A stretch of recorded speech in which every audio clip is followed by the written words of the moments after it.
di Nop Talk Show, program yang akan membahas berbagai informasi penting mengenai peristiwa bersejarah serta tokoh-tokoh berpengaruh dalam perjalanan panjang sejarah Islam. Halo teman-teman semua. Senang banget nih bisa ketemu dengan kalian hari ini. Semoga kalian dalam keadaan sehat, penuh energi dan sudah siap buat ikutan diskusi seru hari ini. Nah, di episode kali ini di Nop Talk Show, kita akan membahas 6 tokoh yang jejaknya masih terasa hingga sekarang. Mereka hidup di masa yang berbeda, menghadapi tantangan yang berbeda, tetapi sama-sama meninggalkan warisan besar dalam sejarah Islam. Kira-kira apa ya yang membuat mereka istimewa hingga sekarang? Tapi tenang aja nih, obrolan kali ini jauh dari kesan kaku dan pastinya lebih seru. Bersama narasumber spesial, kita akan mengupas sisi menarik dari para tokoh ini, mulai dari gaya kepemimpinan mereka, keputusan-keputusan penting yang mengubah sejarah, tantangan besar yang mereka hadapi, hingga pelajaran berharga yang masih relevan untuk kehidupan kita saat ini. Nah, biar jalannya diskusi lebih rapi dan enak untuk kita ikuti, obrolan kita itu akan kami bagi jadi 4 segmen. Di segmen pertama, kita akan membahas mengenai fondasi awal di era Khalifah Rasyidin. Di segmen kedua, mengenai perjalanan dinamis di masa dinasti Umayyah. Segmen ketiga, itu puncak masa keemasan di dinasti Abbasiyah. Dan di segmen terakhir akan ada sesi refleksi kepemimpinan buat generasi kita sekarang. Oh iya, acara ini tentu bakal lebih seru kalau kalian ikut terlibat. Jadi, bagi para teman-teman audiens, jangan cuma jadi penonton ya. Kalau ada pertanyaan, pendapat, atau bahkan sudut pandang yang berbeda tentang tokoh yang sedang kita bahas, langsung saja disampaikan. Siapa tahu pertanyaan kalian justru membuka fakta menarik yang belum banyak diketahui. Tapi sebelum kita memulai perjalanan sejarah ini, tentu kita membutuhkan seseorang yang benar-benar memahami kisah, fakta, dan perjalanan di balik setiap peristiwa yang akan kita bahas hari ini. Betul sekali tuh Ainun. Karena itu, di studio Nop Talk Show sudah hadir beberapa narasumber spesial yang akan menemani diskusi kita dari awal hingga akhir. Bersama beliau, kita akan menggali lebih jauh tentang kepemimpinan para tokoh besar Islam, tantangan yang mereka hadapi, serta nilai-nilai yang masih relevan untuk kehidupan kita saat ini. Nah, mereka ini adalah seorang pemerhati dan pengkaji sejarah Islam yang memiliki ketertarikan mendalam terhadap perjalanan peradaban Islam, apalagi mengenai masa Khalifah Rasyidin. Daripada semakin penasaran, langsung saja kita sambut narasumber kita pada hari ini. Inilah Pasha Atila, Andi Muhammad Akil, Alquini Alifa, dan Atta Meski Harifin.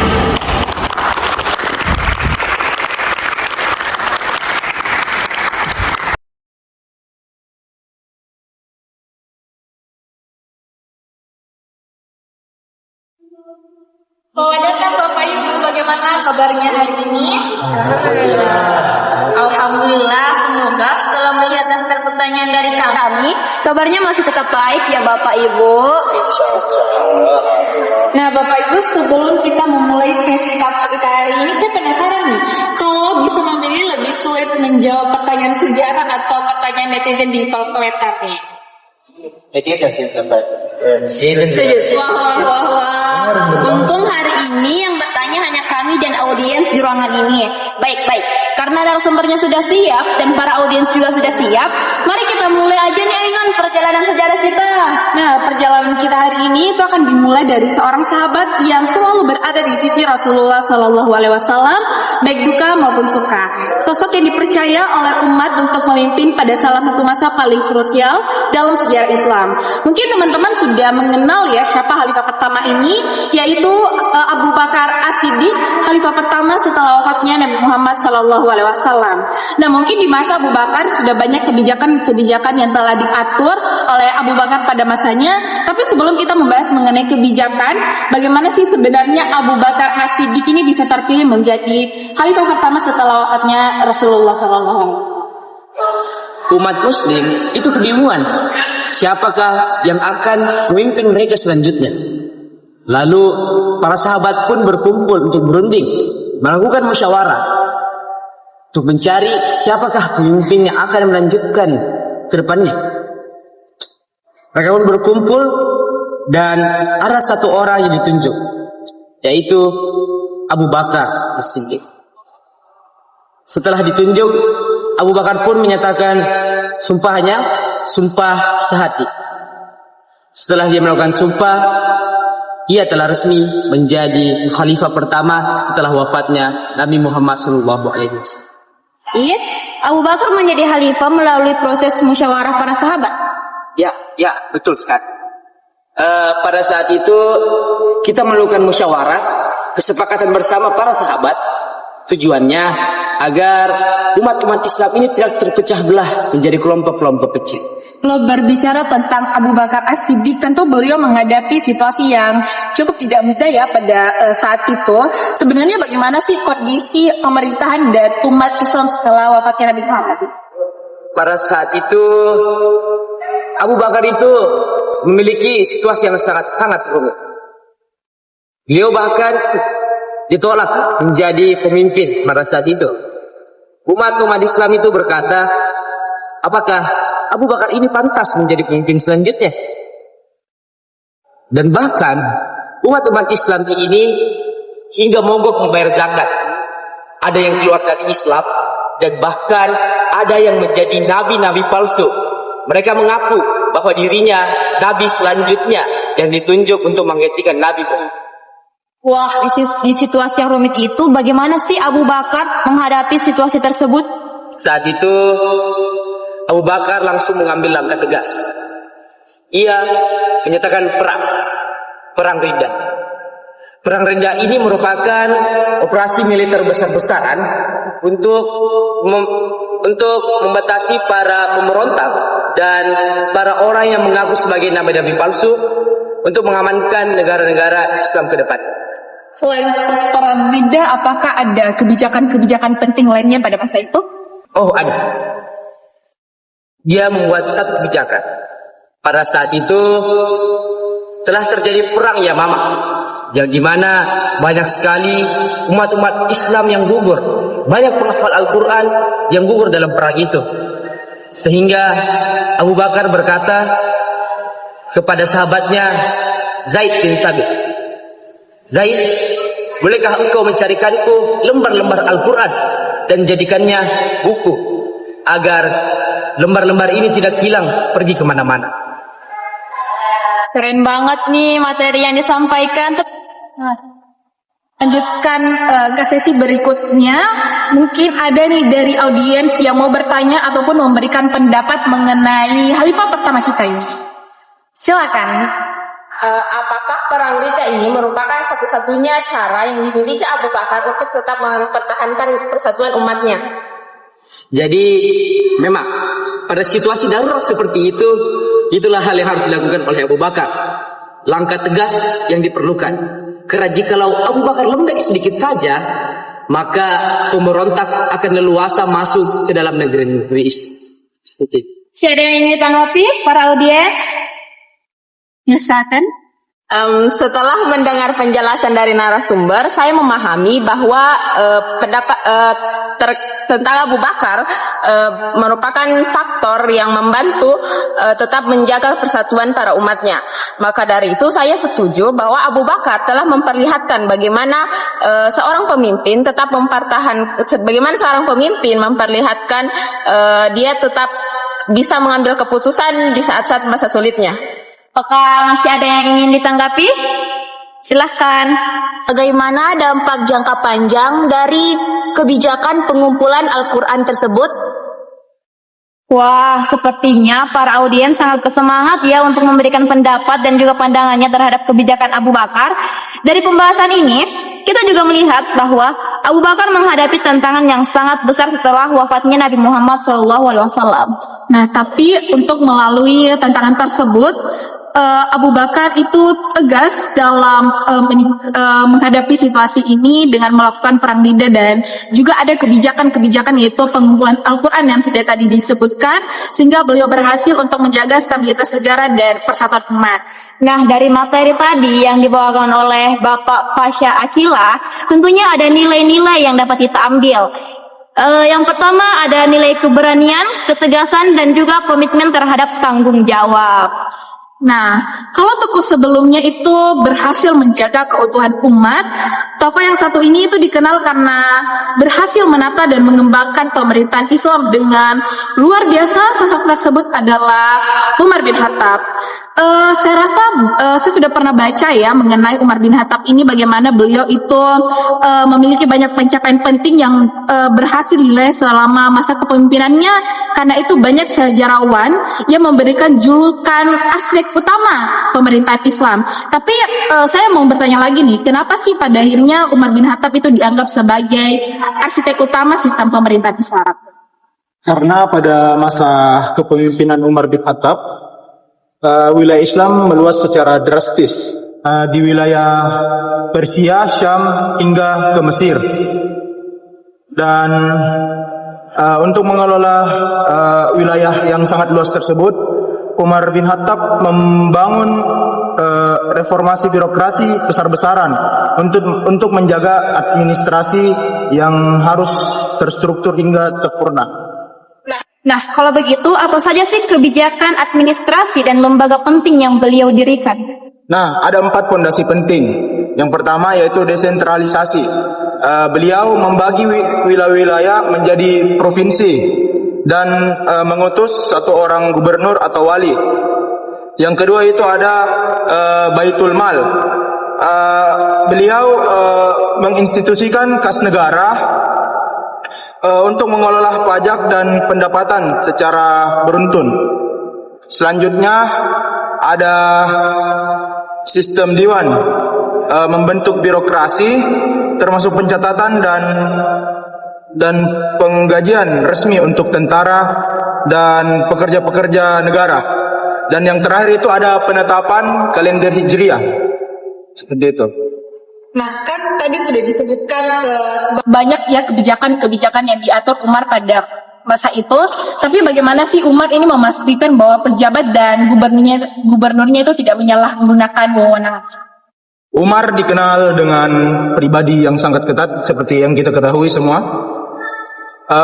Beliau tidak segan-segan untuk memecat pejabat-pejabat yang berbangga-bangga di atas rakyatnya sendiri. Dan beliau juga membangun sebuah lembaga pengawas keuangan untuk para pejabat tersebut. Wah, tepuk tangan dulu dong untuk materi kita. Tidak kalah luar biasanya dengan materi yang pertama. Nah, apakah ada pertanyaan untuk materi yang satu ini? Mengapa Umar memilih membentuk sistem yang kompleks ini berbeda dari masa Nabi atau Abu Bakar sendiri?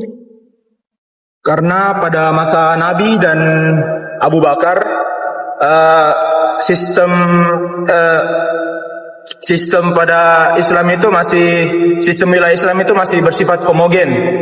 Dan pada masa Umar sendiri itu sudah banyak etnis yang masuk, suku yang masuk, sehingga perlu birokrasi yang lebih kuat agar sistem hukum dan tatanannya bisa lebih terstruktur.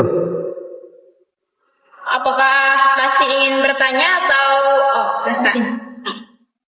Lalu bagaimana Umar menjamin keadilan bagi masyarakat non-muslim di wilayah baru tersebut?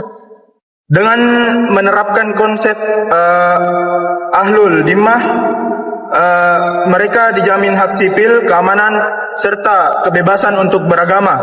Dengan syarat mereka harus menaati hukum-hukum dan peraturan yang ada dan tetap membayar pajak. Seperti itu. masih ingin ditanggapi?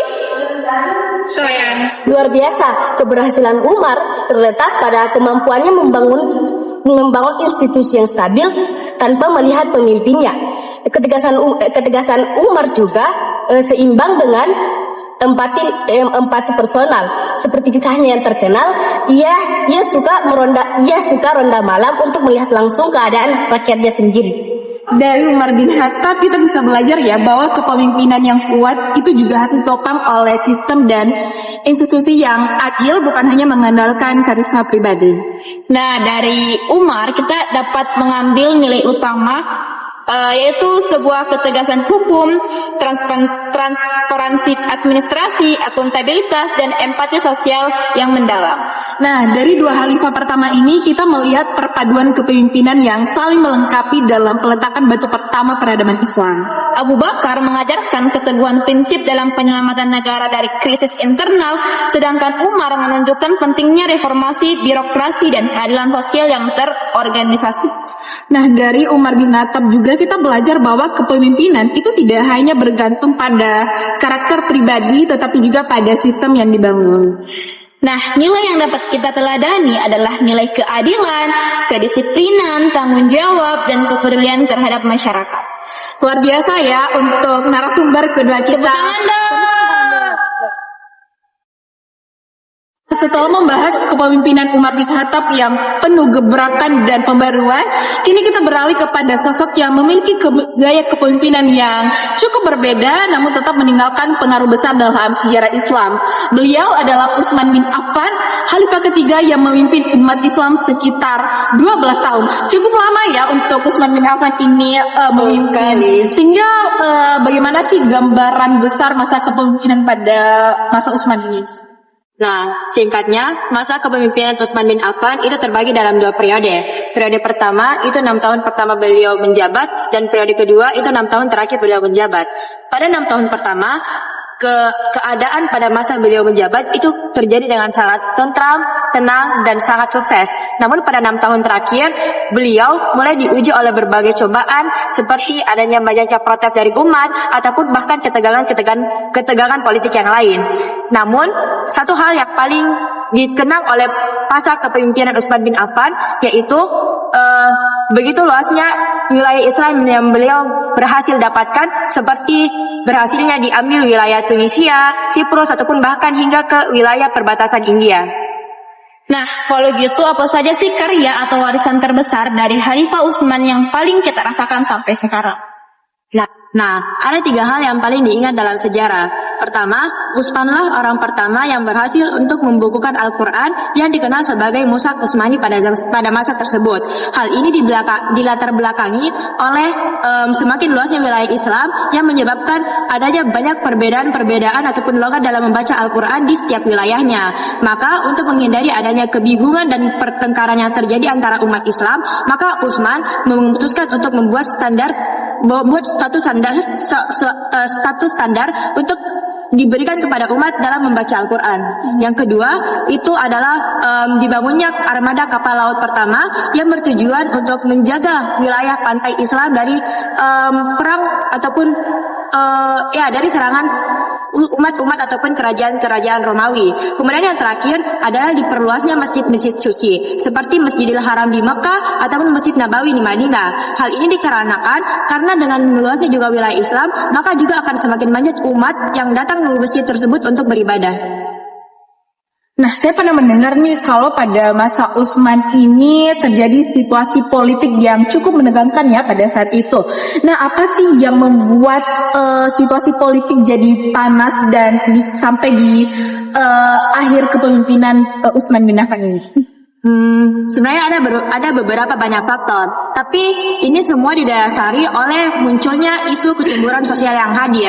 Ada beberapa kelompok masyarakat yang merasa bahwa Utsman bin Affan itu adalah pemimpin yang tidak adil, karena beberapa pejabat ataupun gubernur yang dilantiknya itu merupakan kalangan-kalangan yang berasal dari keluarganya sendiri, yaitu Bani Umayyah. Padahal Utsman melantik mereka itu karena kekuatan militernya yang baik.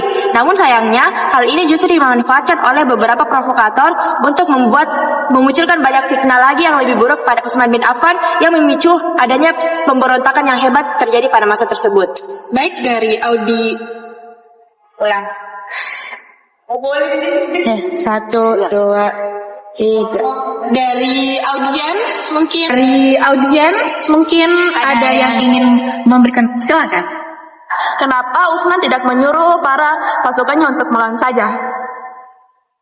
Nah, tidak melawannya Utsman bin Affan itu bukan berarti beliau adalah pemimpin yang lemah, tapi ini adalah bentuk ketulusan dan kesabaran hatinya.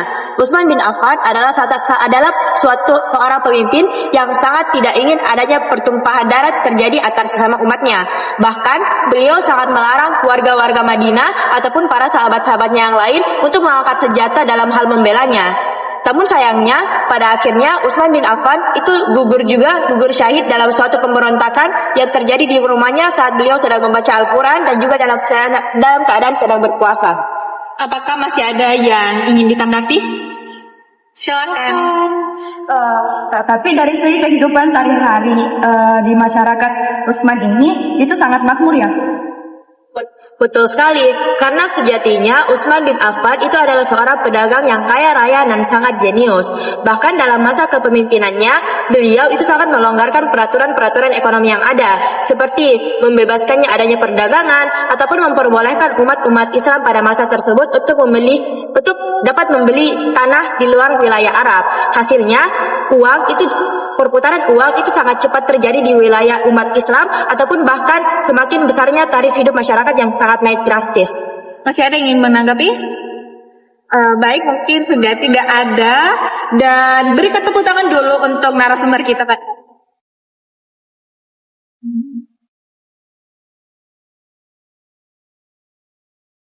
Nah, dari Utsman bin Affan kita bisa belajar ya tentang arti pengorbanan yang tulus demi persatuan. Utsman bin Affan ini rela berkorban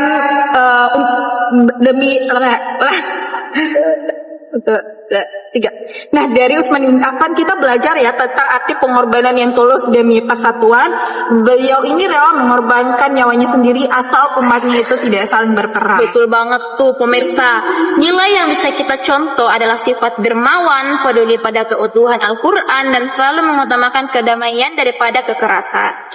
Nah, sebelumnya berikan lagi tepuk tangan dong untuk Nah, setelah kita membahas mengenai Utsman bin Affan dan berbagai dinamika yang terjadi pada masa kepemimpinannya, kini kita sampai pada tokoh terakhir dari Khulafaur Rasyidin, sosok yang dikenal karena kecerdasan, keberanian, dan kedekatannya dengan Rasulullah SAW. Beliau adalah Ali bin Abi Thalib, namun berbeda dengan para khalifah sebelumnya karena masa kepemimpinan Ali ini diwarnai dengan tantangan yang cukup berat dan menjadi salah satu periode yang paling kompleks dalam sejarah Islam. Dengan adanya situasi ini, apa sih sebenarnya yang menjadi akar masalah dari pergolakan politik dan konflik yang terjadi pada masa pemerintahan beliau? Sebenarnya ketika kita mau berbicara tentang pergolakan di sebuah politik, artinya yang perlu kita ketahui terlebih dahulu adalah bagaimana sikon saat itu pada saat Ali bin Abi Thalib naik sebagai khalifah.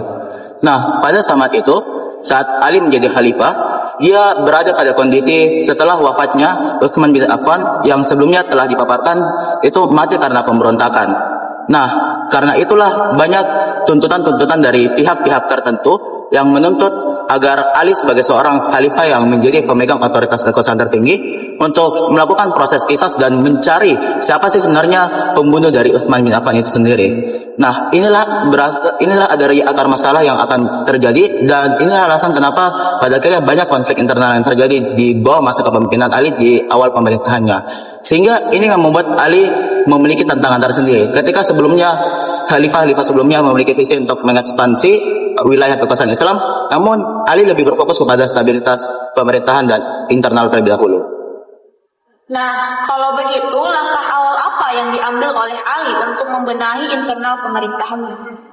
Tentu saja langkah yang diambil adalah hal yang berfokus kepada penataan ulang birokrasi pemerintahan yang ada di khalifah ataupun di bawah kepemimpinannya dari Ali tersebut. Seperti misalnya ada bentuk penyegaran birokrasi dengan memecat gubernur-gubernur yang dipandang bermasalah di khalifah sebelumnya dan mengganti dengan pejabat publik yang lebih baru dan lebih baik. Ataupun ada juga reforma agraria dengan menarik kembali tanah-tanah ataupun infrastruktur yang dimiliki oleh negara sebelumnya yang dibagi secara tidak proporsional kepada kerabat-kerabat yang dibagikan di khalifah sebelumnya.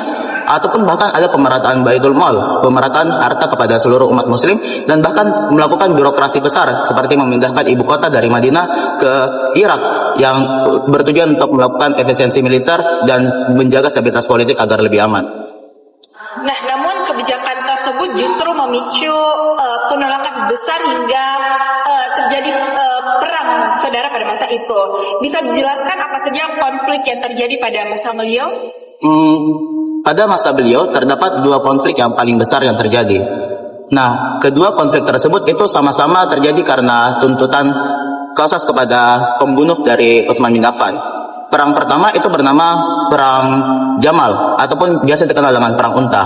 Nah, pada perang ini itu mempertemukan antara Ali bin Abi Thalib dengan kubu dari Aisyah binti Abu Bakar, Zubair dan juga Tolha.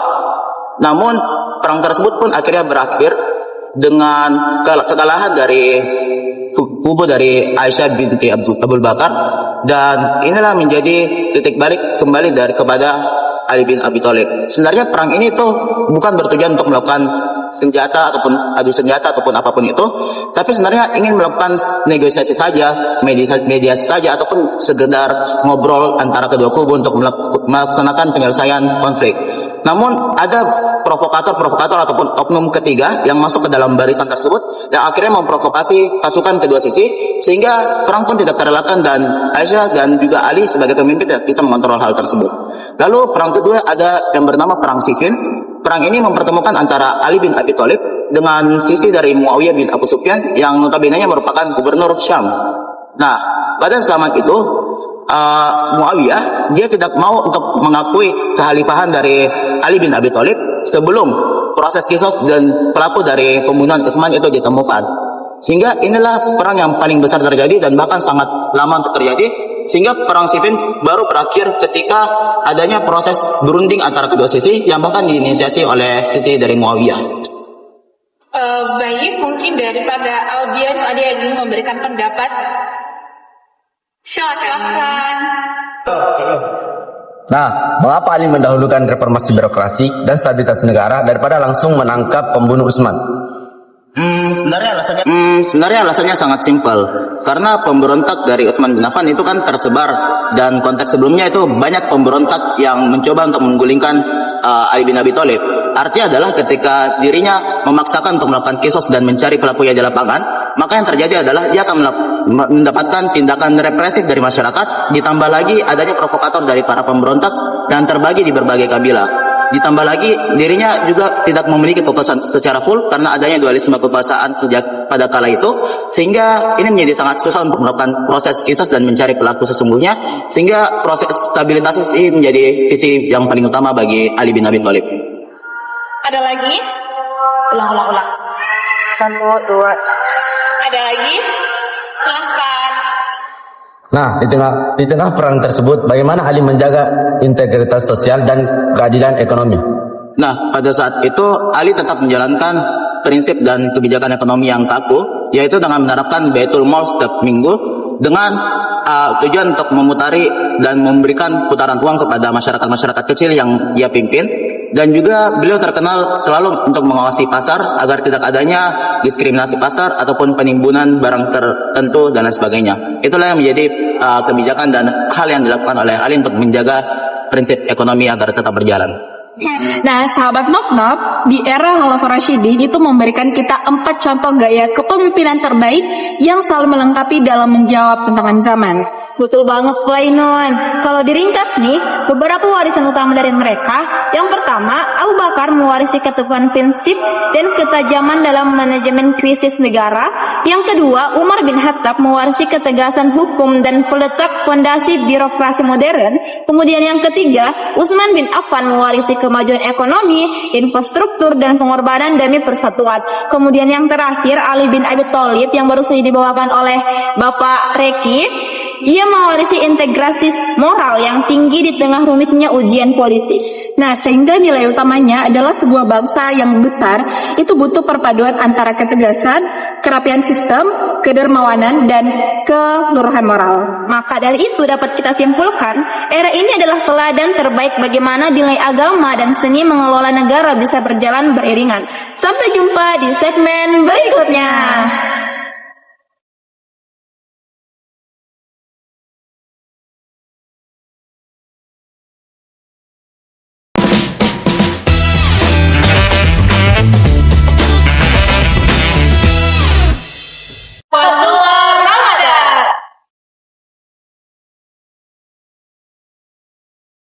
Bagaimana Pak kabar hari ini? Alhamdulillah baik. Masih semangat untuk mengikuti sesi kedua kita pada hari ini? Oh, sangat semangat. Dan memang saya datang ke sini untuk tujuan menghadiri podcast ini untuk sharing-sharing kepada teman-teman sekalian terkait dengan sejarah keislaman sebelumnya. Wah, tepuk tangan dong kalian. Hebat banget. Suaramu. Syukurlah karena perjalanan sejarah kita masih panjang dan masih banyak kisah yang menarik yang akan kita bahas. Nah, daripada saya yang menjelaskan lalu nanti oleh guru sejarah, Sekarang bakalan dikoreksi sama teman-teman sekalian. Baiklah, daripada mengambil resiko, lebih baik kita langsung bertanya kepada. Nah, sekarang kita masuk ke zaman dinasti Umayyah yang didirikan oleh Muawiyah bin Abu Sufyan pada 661 Masehi, yang dimana momentum ini dimulai lewat peristiwa Amul Jama'ah ataupun tahun persatuan ya. peristiwa ini menjadi titik penting karena menandai berakhirnya masa Khulafaur Rasyidin dan dimulainya era pemerintahan baru. Tapi Muawiyah langsung memberontak total sistem pemerintahan. Bagaimana sistem baru ini begitu? Baik, teman-teman sekalian, yang perlu kita pahami terkait dengan sistem pemerintahan ataupun kebijakan yang digunakan oleh Muawiyah ini kita tidak bisa melihat hanya dari satu sisi saja.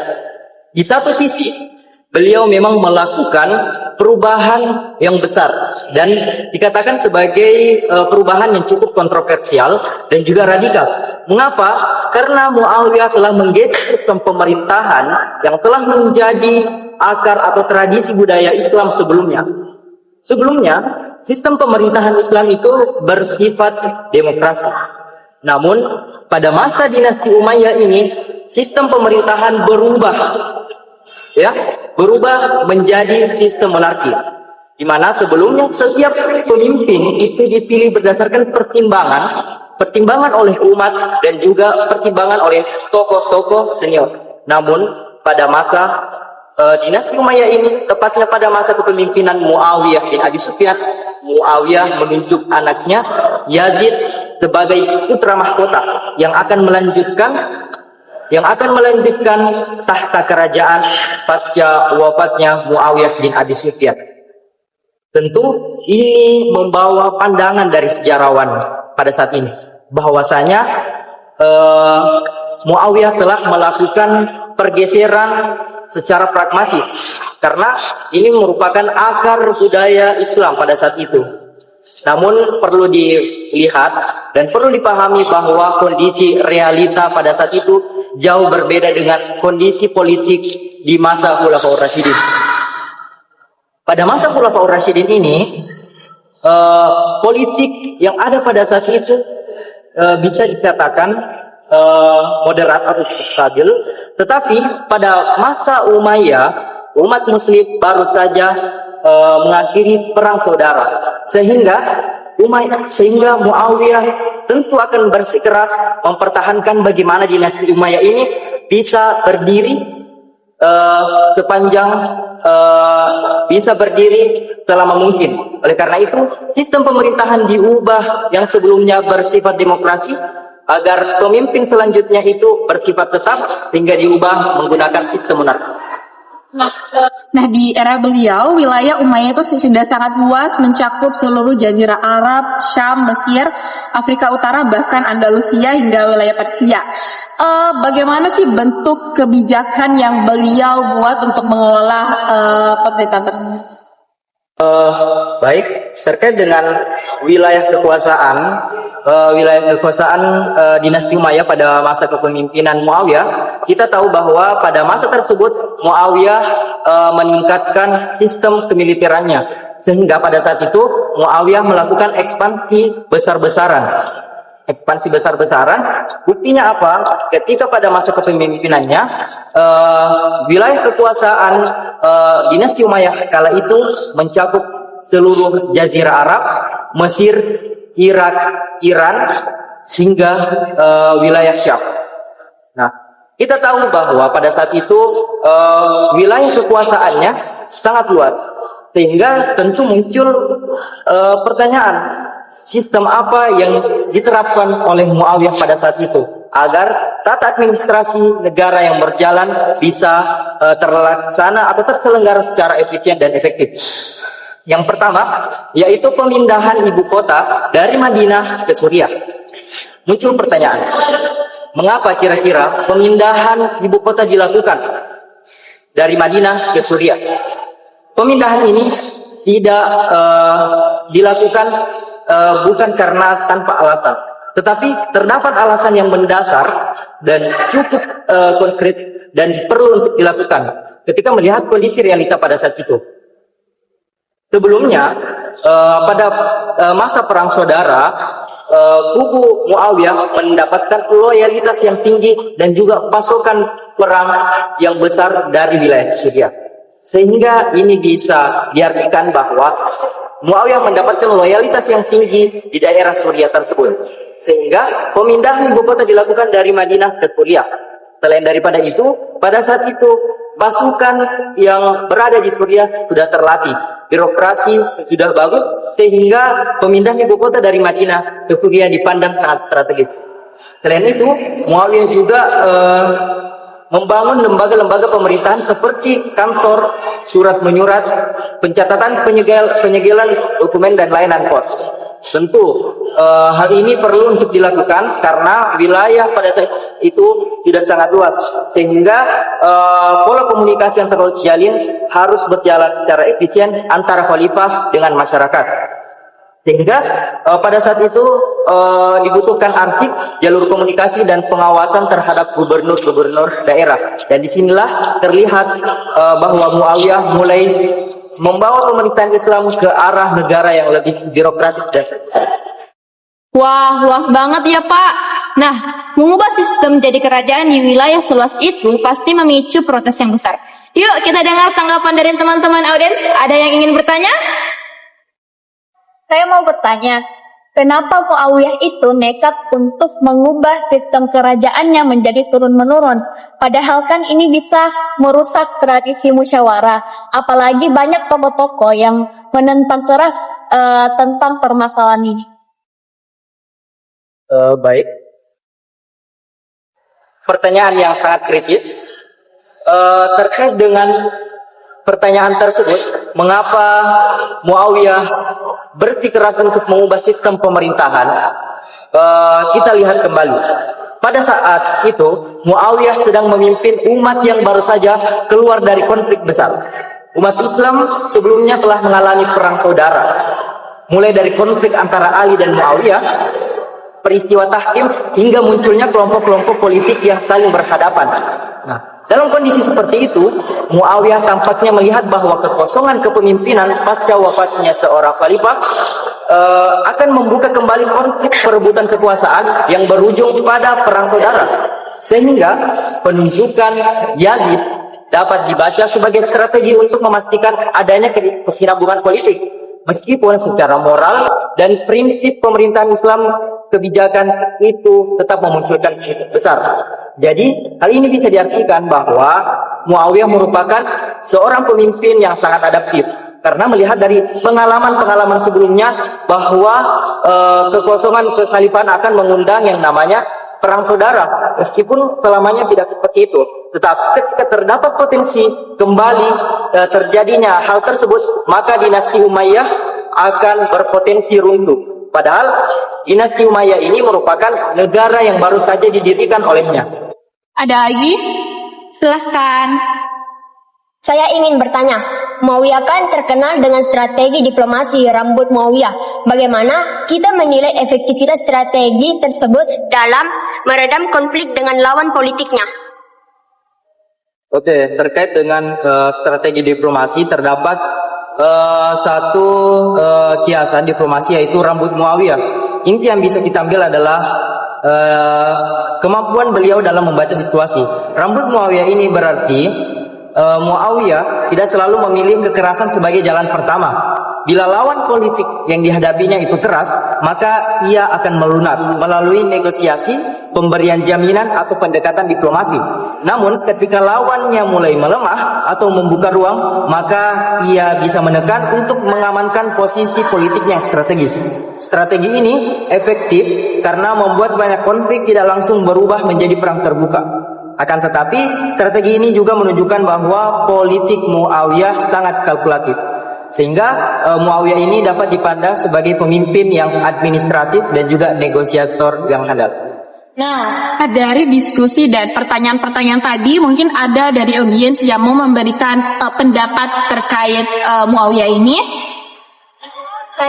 Silakan.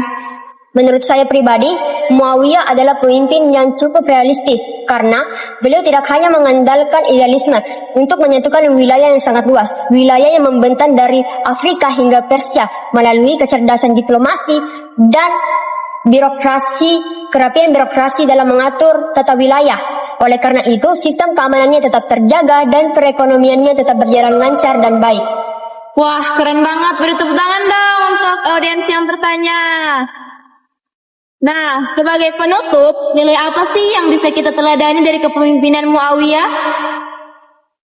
Baik, terkait dengan nilai kepemimpinan yang bisa kita ambil, itu bukan berarti meniru semua kebijakannya, melainkan memahami bagaimana pentingnya stabilitas, kecerdasan diplomasi, dan juga sistem pemerintahan yang rapi, sambil tetap menyadari bahwa stabilitas tidak boleh mengorbankan prinsip keadilan dan musyawarah.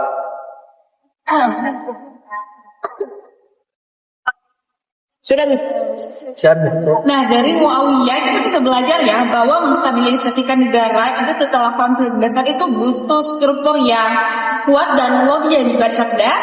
Maka dari itu terima kasih kepada pemateri dan juga audiens. Nah, kalau tadi kita membahas mengenai pendiri dinasti Umayyah, sekarang kita akan berkenalan dengan salah satu pemimpin yang namanya paling sering disebut ketika membahas kepemimpinan yang adil dan juga bersejarah. Beliau adalah Umar bin Abdul Aziz yang memimpin dari tahun 717 hingga 720 Masehi. Meski masa pemerintahannya hanya sekitar 2,5 tahun, tapi pengaruh dan kesannya jauh melampaui lamanya masa jabatan tersebut. Bahkan tidak sedikit sejarawan yang menempatkan sejajar dengan para khulafaur Rasyidin karena kebijakan dan gaya kepemimpinannya. Beliau bahkan dijuluki sebagai khalifah kelima atau khulafaur Rasyidin yang kelima. Mengapa demikian?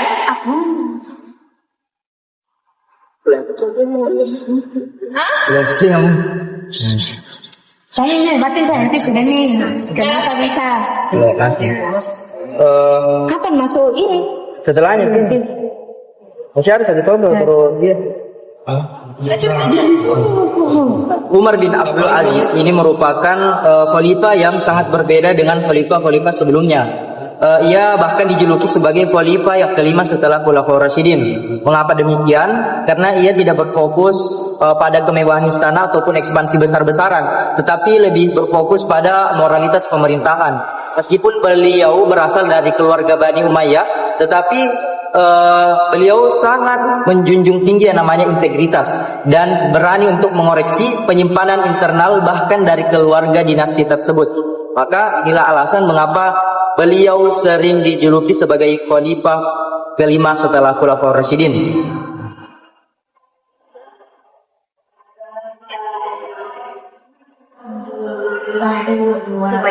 Nah, di era beliau, wilayah Umayyah itu sudah sangat luas, mencakup seluruh Jazirah Arab, Syam, Mesir, Afrika Utara, bahkan Andalusia hingga wilayah Persia. Bagaimana sih bentuk kebijakan yang beliau buat untuk mengelola pemerintahan? Oke, baik, terkait dengan kebijakan yang pertama yaitu reformasi harta negara. Sikap yang paling menonjol dari sisi Umar bin Abdul Aziz adalah beliau memandang bahwa kekuasaan bukan alat untuk memperkaya keluarga penguasa, tapi karena itu ia mengembalikan harta, tanah, dan juga fasilitas yang didapatkan keluarga istana secara tidak lazim atau secara batil dikembalikan ke kas negara. Nah, dengan demikian kebijakan ini dapat diartikan sangat berani karena sasaran koreksinya bukan rakyat biasa, tetapi keluarga sendiri. keluarga dari dinastinya sendiri. Artinya reformasi Umar dimulai dari pusat kekuasaan, bukan hanya dari masyarakat bawah. Wah, kebijakan yang sangat pro rakyat. Tapi pasti bikin keluarga istana marah. Nah, sekarang kita masuk di sesi tanya-tanya. Dari audiens, apakah ada yang ingin ditanggapi?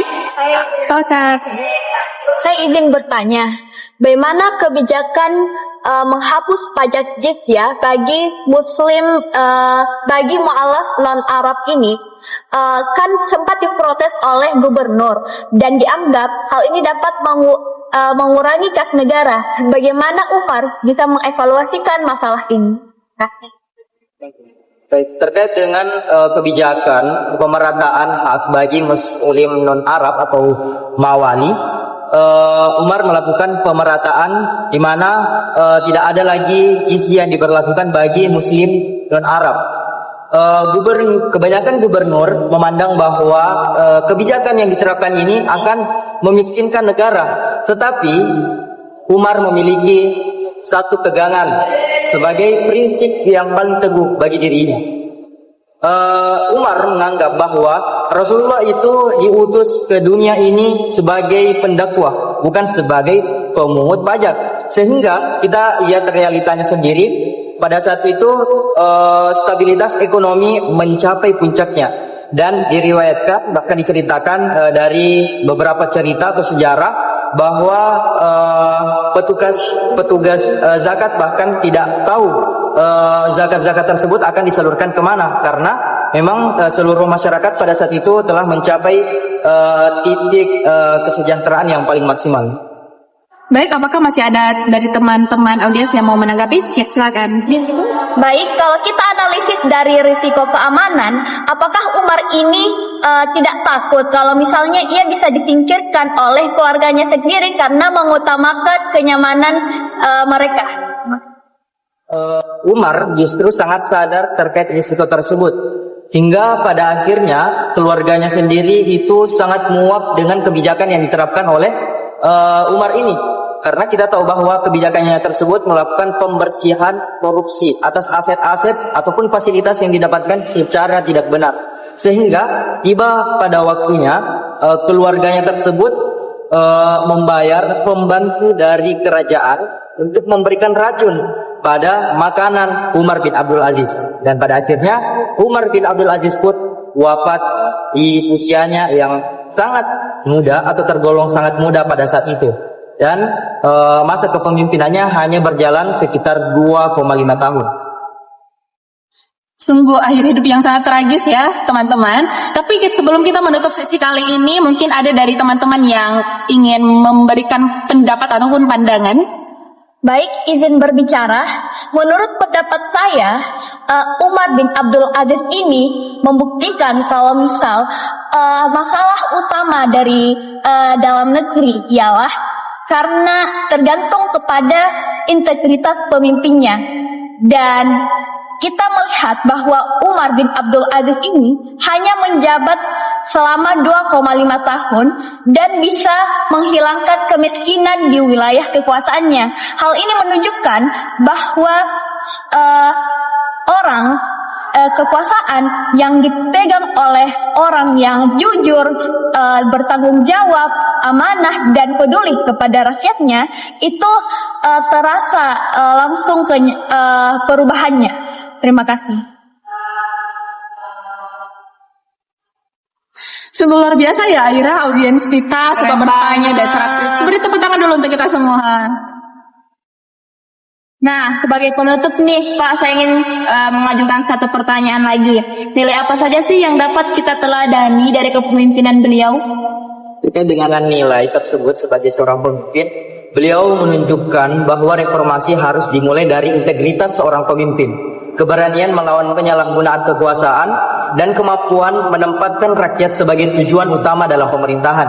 Dari beliau, kita belajar bahwa keadilan bukan hanya slogan, tetapi harus diwujudkan dalam pemerataan pajak, distribusi harta, pengangkatan pejabat, dan keberanian mengoreksi keluarga sendiri. Terima kasih. Luar biasa ya teman-teman, dari Umar bin Abdul Aziz kita bisa belajar bahwa esensi tertinggi dari kekuasaan itu adalah pelayanan dan kesejahteraan rakyat, bukan kemegahan istana. Dan mungkin terima kasih atas semua perhatian teman-teman dan juga kepada narasumber yang telah memberikan wawasan kepada kita semua hari ini. Dan dari dinasti Umayyah kita melihat dua pendekatan kepemimpinan yang sangat berbeda ya Ira. Betul banget. Nah, selain daripada itu, Muawiyah juga mengajarkan pentingnya strategi dan stabilitas politik, sedangkan Umar bin Abdul Aziz menunjukkan pentingnya integritas dan reformasi pemerintahan. Baik, terima kasih banyak Pak atas materi yang dibawakan. Beri tepuk tangan dong buat materi kita. Apa ya? Wah, perjalanan sejarah ya itu semakin menarik aja ya Aira. Teman-teman pasti masih semangat ya? Nah, dari masa Khulafaur Rasyidin, dinasti Umayyah hingga sekarang kita akan memasuki babak baru dalam peradaban Islam. Betul sekali Ainun. Dan sejauh ini kita beruntung karena ditemani oleh narasumber yang sudah membantu menjelaskan berbagai peristiwa sejarah yang mungkin awalnya terasa rumit menjadi lebih mudah dipahami. Ya, mungkin kalau nggak ada narasumber kita mungkin sibuk hafalin materi-materinya ya. Nah, untung hari ini ada ahlinya langsung nih Ainun. Jadi kalau ada yang lupa atau penasaran, kita bisa langsung bertanya. Nah teman-teman, sekali lagi mari kita beri tepuk tangan yang meriah untuk narasumber kita, Bapak Ahmad Jati Renaldi.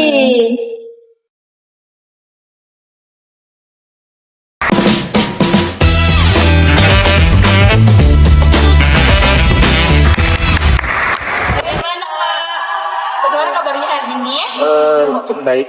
Semangat nih untuk melanjutkan perjalanan sejarah bersama kami. Ya, sebut saja dong. Alhamdulillah. Syukurlah ya, karena setelah ini kita akan memasuki salah satu periode yang terkenal sebagai masa perkembangan ilmu pengetahuan dan juga peradaban Islam. Nah, tanpa berlama-lama lagi nih, mari kita mulai pembahasannya. Nah, kalau sebelumnya kita melihat perkembangan Islam pada masa dinasti Umayyah, kini kita akan memasuki era baru yang dikenal sebagai salah satu periode paling gemilang dalam sejarah peradaban Islam.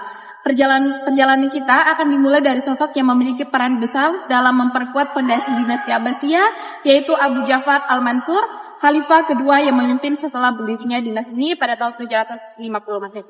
Nah, dari sini pertanyaan pertama muncul nih Pak. Beliau ini sering disebut sebagai peletak fondasi asli dinasti ini. Nah, bagaimana cara beliau mengatur wilayahnya? Al-Mansur sendiri memang merupakan khalifah yang memiliki peran cukup besar ya dalam pembangunan dinasti Umayyah itu. Dan saat beliau berkuasa sendiri, wilayah Abbasiyah itu memiliki wilayah kekuasaan yang cukup besar, yang meliputi Jazirah Arab, Irak, Persia, Syam, bahkan hingga ke Afrika Utara. Dan untuk pengelolaan wilayah yang sebesar itu tentunya memerlukan sebuah sistem yang cukup ketat. Beliau kemudian menerapkan sebuah sistem yang dimana pemerintahannya itu lebih terpusat dan juga birokrasi yang dimilikinya itu lebih tertata dan juga profesional.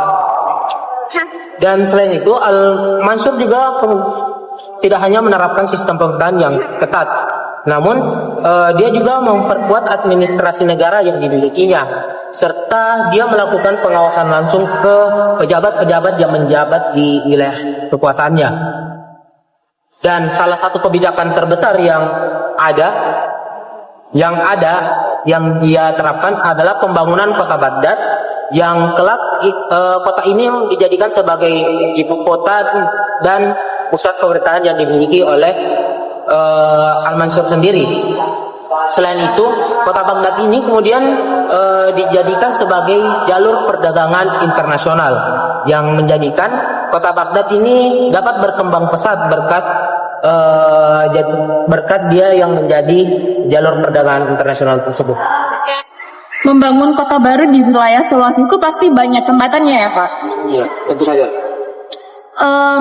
Baik, untuk teman-teman audiens, ada yang ingin bertanya mengenai seputar info materi kita pada hari ini? Ya, silakan. Baik, izin bertanya, pembangunan kota Baghdad dari nol itu tentunya membutuhkan anggaran atau biaya yang sangat banyak. Nah, bagaimana Al-Mansur itu mengevaluasi anggaran pada saat itu, dan apakah proyek megah ini itu sempat merugikan atau mengorbankan kesejahteraan rakyat miskin? Ya, pertanyaan yang sangat menarik. Al-Mansur memang dikenal sebagai pemimpin yang bisa dibilang cukup irit dalam penggunaan kas negara. Bahkan bisa dikatakan dia sangat pelit. Namun dalam pembangunan kota Baghdad sendiri, dia tidak melakukan penggelontoran dana secara sembrono, tetapi dia melakukan perencanaan yang cukup matang. Selain itu, dalam pembangunan kota Baghdad sendiri, dia melakukan pengawasan langsung terhadap pembangunannya, sehingga pembangunan kota Baghdad ini dapat terhindar dari adanya praktik korupsi atau penyalahgunaan dana untuk proyek tersebut. Dan memang walaupun kota Baghdad ini bisa dibilang cukup sukses, memang ada berbagai perdebatan dari dampak proyek ini. Namun jika kita lihat dari kesuksesannya, negara jadi bisa mendapatkan pengembalian dana yang cukup cepat berkat kota Baghdad yang menjadi pusat perdagangan internasional, sehingga negara dapat menarik pajak yang sangat berlimpah dari pedagang-pedagang yang menggunakan jalur perdagangan tersebut. Bagaimana pendapatnya? Apakah masih ada yang ingin ditanyakan? Silakan. Baik, izin bertanya lagi. Nah, kalau kita analisis cara beliau yang tega mengeksekusi mantan sekutunya sendiri seperti Abu Muslim Al-Khurasani demi keamanan, apakah taktik keras seperti ini itu efektif atau malah menimbulkan dendam politik yang baru? Oke, analisis yang cukup menarik. Kalau kita lihat dari sisi taktis, kebijakan eksekusi tersebut, terutama yang dilakukan kepada Abu Muslim Al-Khurasani, dapat dibilang cukup efektif karena Abu Muslim sendiri memiliki pengaruh yang cukup besar pada masa tersebut, khususnya di wilayah Persia. Dan jika dibiarkan, Abu Muslim ini dapat berpotensi menjadi ancaman bagi otoritas khalifah, sehingga dengan menghilangkan tokoh yang dianggap mampu untuk menyaingi kekuasaan pusat, Al-Mansur dapat secara tidak langsung mengunci posisinya secara absolut agar tidak dikudeta oleh orang-orang yang memusuhinya. Dan kalau dilihat dari kebijakan tersebut, tentunya memiliki dampak yang cukup negatif, karena ketika kebijakan tersebut diterapkan, ternyata kebijakan tersebut kemudian meninggalkan kesan yang cukup mendalam, di mana kebijakan tersebut meninggalkan sebuah ketegangan yang kelak akan menjadi benih-benih konflik antara kelompok Arab dan juga kelompok Persia. Baik, jawaban yang cukup memuaskan. Mungkin ada pendapat dari audiens. Silakan. Baik, izin berpendapat. Nah, menurut pendapat saya, Al-Mansur ini adalah arsitek peradaban yang realistis. Tanpa ketegasannya dalam merapikan sistem keamanan dan birokrasi dari awal, mungkin Abbasiyah tidak akan punya fondasi untuk masuk ke yang namanya masa kemasan. Wah, keren banget ya arsitek kita kali ini. Beri tepuk tangan dong untuk materi hari ini. Nah, nilai berharga dari Al-Mansur adalah pentingnya punya visi jangka panjang, perencanaan matang, dan ketegasan dalam memimpin. Nah, setelah kita mendengar tokoh mengenai Abu Ja'far Al-Mansur, sekarang kita masuk ke masa puncak kejayaan Abbasiyah di bawah kepemimpinan Khalifah Harun Ar-Rasyid 786 sampai 809 Masehi. Nah, maksud di pertanyaan pertama nih Pak, di zaman inilah lahir era keemasan Islam atau biasa dikenal Islam, the Islam Golden Age. Nah, bagaimana sih gambaran negaranya saat ini? Ya, gambaran negara tersebut ketika dipimpin oleh Harun Ar-Rasyid itu, kita mulai dari wilayah kekuasaannya. Wilayah kekuasaannya itu dimulai dari Afrika Utara, Timur Tengah, hingga ke India, perbatasan India. Dan kalau kita lihat dari segi pemimpin, Harun ar-Rasyid ini terkenal dengan kemampuan diplomasi yang cukup baik. Bahkan berkat kemampuannya tersebut, Islam dapat menjalin sebuah hubungan setara dengan kerajaan-kerajaan besar seperti Romawi Suci di Eropa dan juga dinasti Tang di Tiongkok. Dan berkat hubungan itulah kemudian memperkuat posisi politik dari Abbasiyah sendiri. Dan juga terjadinya pertukaran ilmu pengetahuan, budaya, dan perdagangan yang cukup masif di wilayah pada masa tersebut. Nah, dari hal itu apa sih kebijakan utama yang bikin era beliau itu begitu sukses? Ya, salah satu kebijakan yang paling berpengaruh ialah penggelontoran dana secara berlebihan pada sektor pendidikan. Jadi mana Harun al-Rashid ini berpikir bahwasanya kekuatan militer itu jika dibangun terus-menerus itu tidak dapat bertahan cukup lama dibandingkan dengan ilmu pengetahuan yang dapat bertahan secara sangat lebih lama daripada kekuatan militer. Dan Harun al-Rashid sendiri sadar bahwasanya kekuatan sebuah negara itu tidak hanya berlandaskan pada kekuatan militer yang dimilikinya, tetapi juga pada sumber daya manusia yang dimiliki oleh negara tersebut. Dan juga salah satu bentuk penggelontoran dana pada sektor pendidikan itu adalah pendukungan penuh terhadap penerjemahan buku-buku sains dari Romawi dan berbagai kerajaan-kerajaan lainnya. Nah, masuk ke sesi yang paling saya tunggu-tunggu. Mungkin ada pendapat dari audiens mengenai hal ini. Silakan. Izin bertanya. Nah, di sini di saat kerajaan-kerajaan lain itu fokus untuk memperkuat militernya untuk menghadapi perang, kenapa Harun ar-Rasyid ini justru malah menganggap bahwa pendidikan dan perkembangan ilmu pengetahuan itu merupakan investasi terbaik? Apa sebenarnya manfaat dan dampak yang diharapkan oleh Harun ar-Rasyid terhadap keutuhan dan kekuatan sebuah negara? Baiklah. Seperti yang saya katakan tadi, Harun ar-Rasyid itu lebih memilih menggelontorkan dana secara berlebihan pada sektor pendidikan karena dia berpikir bahwasanya kekuatan militer itu tidak dapat bertahan secara sangat lama dibandingkan dengan ilmu pengetahuan sains. Dan berkat adanya ilmu pengetahuan sains sendiri, kota Baghdad kemudian dapat berkembang secara sangat pesat, bahkan dapat menarik ilmuwan-ilmuwan besar yang dapat berdampak secara baik terhadap negaranya. Secara tidak langsung berkat adanya ilmuwan-ilmuwan tersebut kemudian dapat memberikan inovasi-inovasi yang dapat secara tidak langsung juga ikut memperkuat stabilitas negara yang ada di era tersebut. Baik, apakah masih ada pertanyaan dari audiens? Mungkin? Ya, silakan. Oke, izin bertanya. Kalau kita bandingkan dengan Al-Mansur yang super hemat, nah Harun al-Rashid ini kan royal banget menggaji ilmuwan dan penyair. Nah, bagaimana cara beliau menjaga kas negara agar kas negara ini tidak jebol? Sebenarnya tidak ada cara yang cukup signifikan yang dilakukan karena memang pada era kepemimpinan dari Harun al-Mansur sendiri itu fondasi ekonomi yang dimilikinya sudah cukup kuat berkat kepemimpinan sebelumnya. Namun dengan adanya pembangunan kota Baghdad sendiri, dia dapat memperkaya negaranya dengan penarikan pajak terhadap para pedagang-pedagang yang melintasi jalur perdagangan tersebut.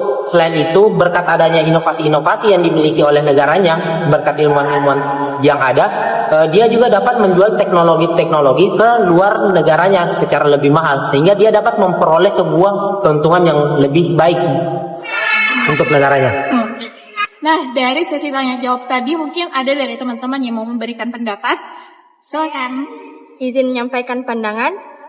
Jadi di sini menurut pandangan saya Harun ar-Rasyid ini telah membuktikan bahwa kebesaran suatu bangsa itu tidak diukur dari seberapa banyak musuh yang telah ia jajah, melainkan seberapa besar kontribusinya terhadap perkembangan ilmu pengetahuan.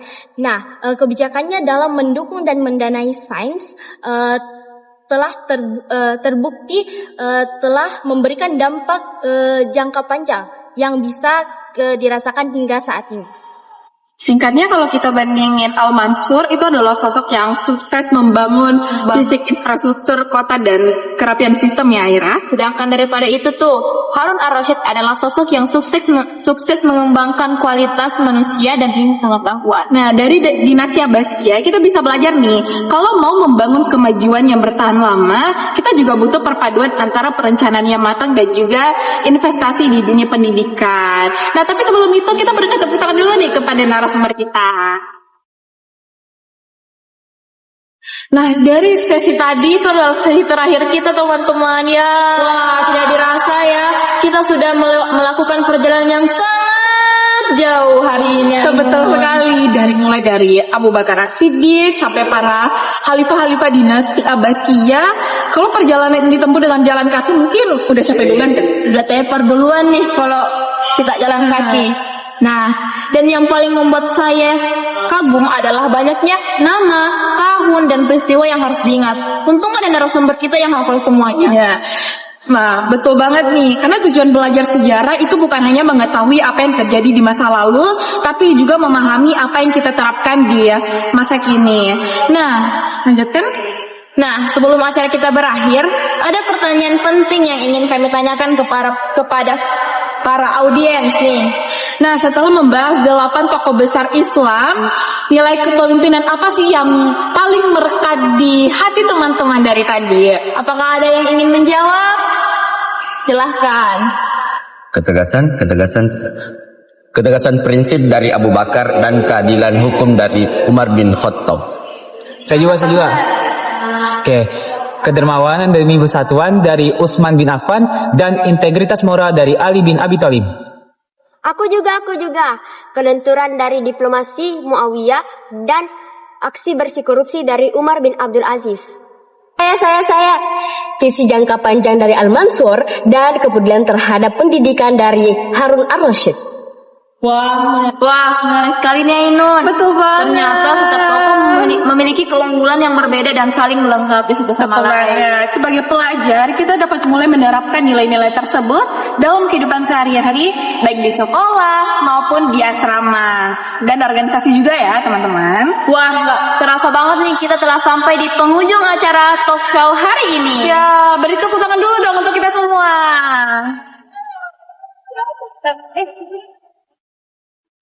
Ya.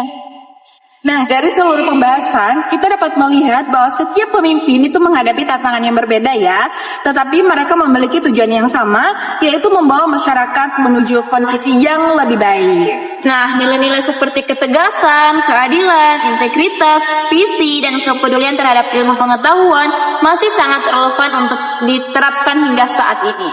Kami ucapkan terima kasih kepada seluruh narasumber, audiens, dan tim penulis naskah, tim dokumentasi yang telah berpartisipasi dalam kegiatan kita pada hari ini. Semoga diskusi ini dapat menambah wawasan dan menginspirasi kita semua untuk menjadi pribadi yang lebih baik. Sampai jumpa di Not Now Talk Show berikutnya. Dadah, sampai jumpa.